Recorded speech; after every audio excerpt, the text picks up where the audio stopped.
happening, and it's very interesting how you actually can go point by point and find out that each one of those supposed catalysts aren't true. Sandra Noble, Executive Director of the Foundation for the Advancement of Mesoamerican Studies in Crystal River, Florida, states, "To render December 21st, 2012 as a doomsday event or a moment of cosmic shifting," she says, "is a complete fabrication and a chance for a lot of people to cash in," unquote.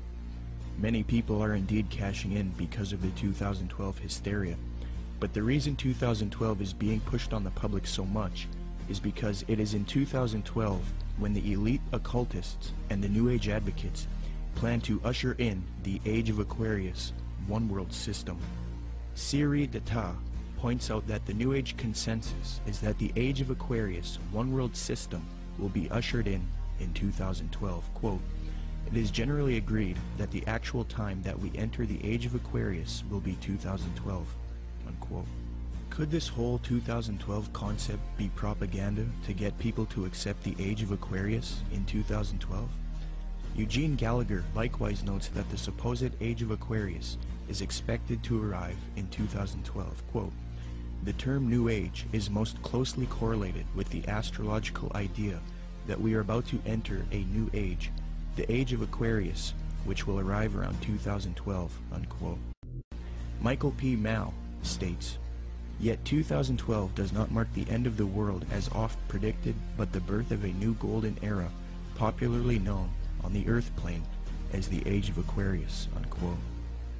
Dr. C.L. Pepler explains the New Age view that 2012 is the start of the Age of Aquarius. Quote, "They believe the next age will start around AD 2012 and will be the Age of Aquarius. This, they say, will be an age of enlightenment and world unity, a post-Christian world in the fullest sense of the word," unquote. 2012 is a clever deception to get you to accept the Age of Aquarius, New World Order, under the mask of a Mayan prophecy. In fact, the elite New World Order, at the top of the pyramid, want the public to believe in 2012, thus proving that they are behind this propaganda. The Club of Rome, by its own admission, is a globalist think tank.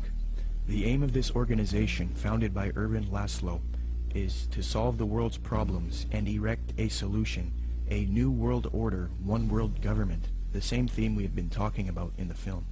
On January 31st, 2009, the Club of Rome held the Future of the American Hemisphere Conference. Francesco Stippo kicked the conference off with a speech. Francesco Stippo is a member of the U.S. Club of Rome.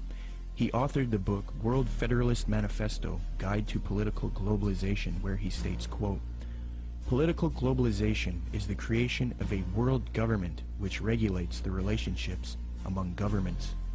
Well, founder of the Club of Rome, Erwin Laszlo, along with popular New Age author and student of Jiddu Krishnamurti, Deepak Chopra, along with globalist Mikhail Gorbachev, have all authored a book together entitled World Shift 2012. This book advocates the 2012 theories extensively, so it appears that the elite have vested interest in this 2012 hysteria, and they want the public to accept it. Erwin Laszlo's Club of Rome founded another spin-off organization called the Club of Budapest. Now, it is this elite organization, the Club of Budapest, which is promoting 2012 and the New Age ascension beliefs to the public. New Age members of the Club of Budapest include Robert Mueller, former General Secretary of the UN, and Barbara Marx Hubbard, who stated, quote, "We have been projecting the transformation in 2012. It is happening now," unquote. Founder of the Club of Budapest, Erwin Laszlo, is also featured on the Pro-2012 Ascension website, worldshift2012.org. This website heavily promotes the idea that the world is about to end in 2012 if there isn't a transformation based on consciousness resulting in a new global order. Under the Partners section of the website, the State of the World Forum, which Zeitgeist is connected to, is listed on the site. This ties the New World Order to 2012 in that the 2012 hysteria is being pushed by the New World Order to the public to rally humanity together for a one-world government. Under the endorsement section of the worldshift2012.org site, Mikhail Gorbachev is also listed. Mikhail Gorbachev, the Communist New World Order advocate. Thus, it is quite clear that the global elite want people to believe in 2012 so that they can achieve their Age of Aquarius one world system, which they now claim will emerge in 2012. It's a very clever deception that a lot of people have fallen for. Will anything happen in 2012? Maybe. Will it have to do with any prophecy of Maya? No. If anything does happen, it will be the New World Order who engineers it and ushers in their global system.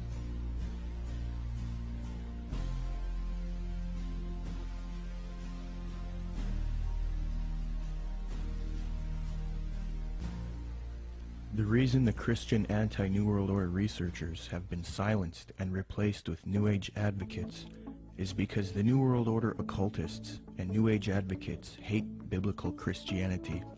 Why?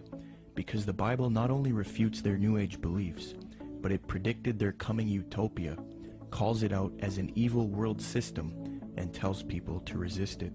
First, in the Apostle Paul's first letter to Timothy, he warns of these supposed ascended masters who will deceive people with false doctrines. Quote, "The Spirit clearly says that in later times some will abandon the faith and follow deceiving spirits and things taught by demons. Such teachings come through hypocritical liars, whose consciences have been seared as with a hot iron." Paul also predicts the New Age movement, quote, "For the time will come when men will not put up with sound doctrine. Instead, to suit their own desires, they will gather around them a great number of teachers to say what their itching ears want to hear. They will turn their ears away from the truth and turn aside to myths."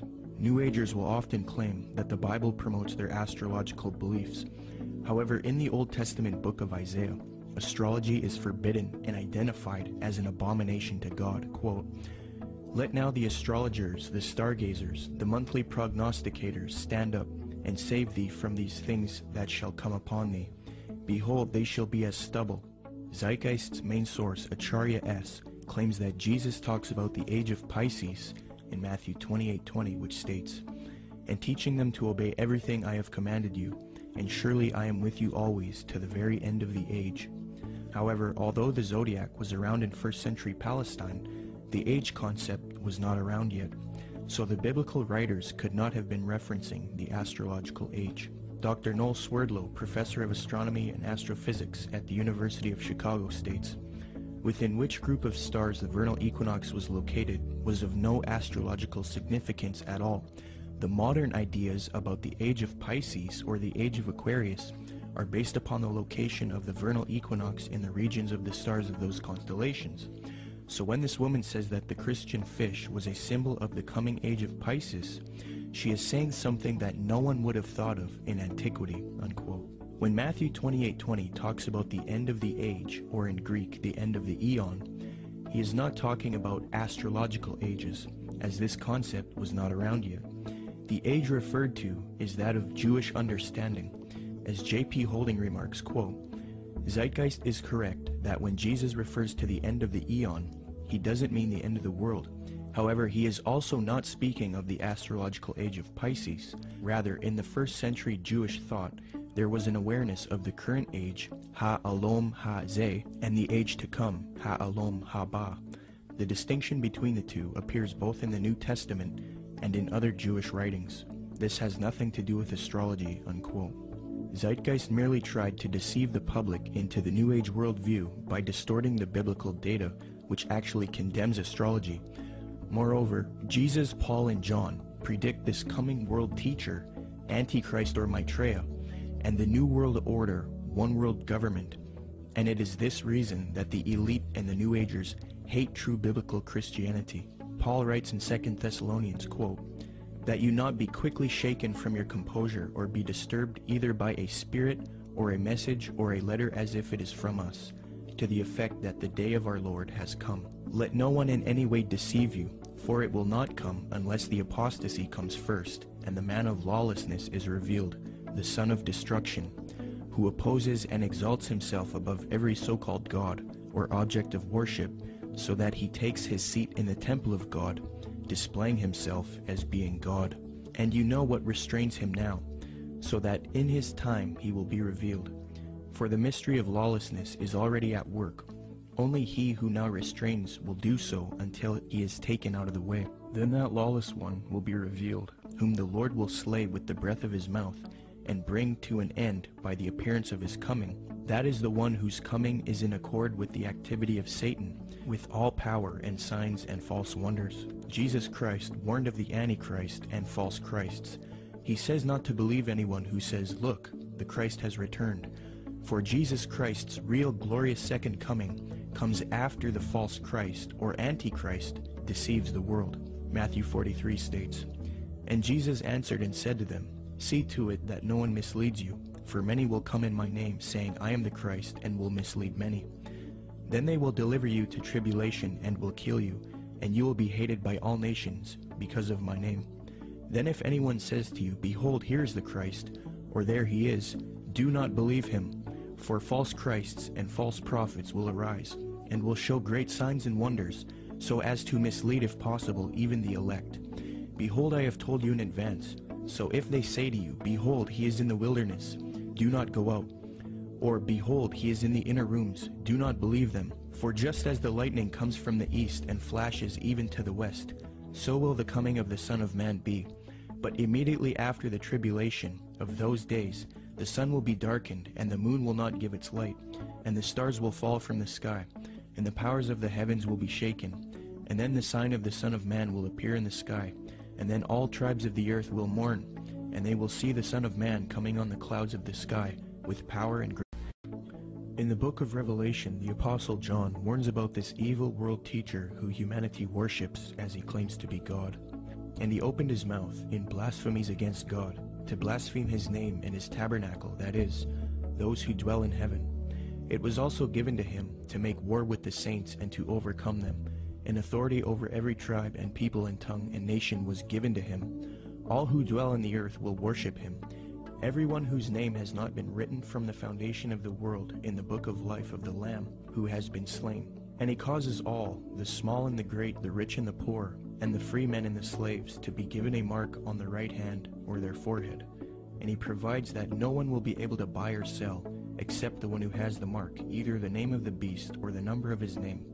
Here is wisdom. Let him who has understanding calculate the number of the beast, for the number is that of a man, and his number is 666. John then talks about how the leaders of the world will form a one-world system and give authority to the Antichrist, or false world teacher. Quote, The 10 horns which you saw were 10 kings who have not yet received a kingdom, but they receive authority as kings with the beast for 1 hour. These have one purpose, and they give their power and authority to the beast. These will wage war against the Lamb, and the Lamb will overcome them, because he is Lord of lords and King of kings, and those who are with him are called and chosen and faithful.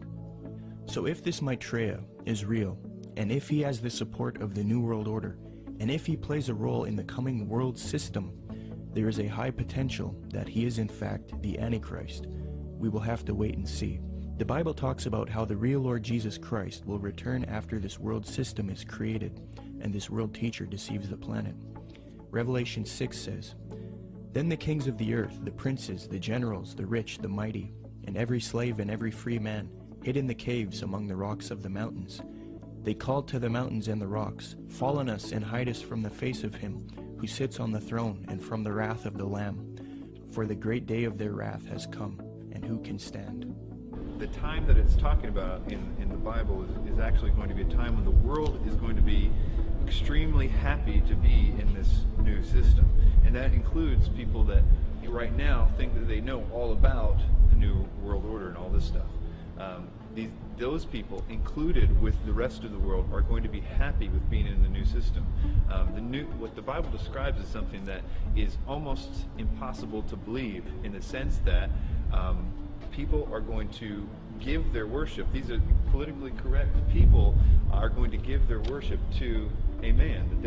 That something is going to happen to cause them to worship a man, and that is something we're not ready for. It's something that political leaders don't right now do miracles, for the most part. Right. That the whole concept requires new input. Something different has to happen.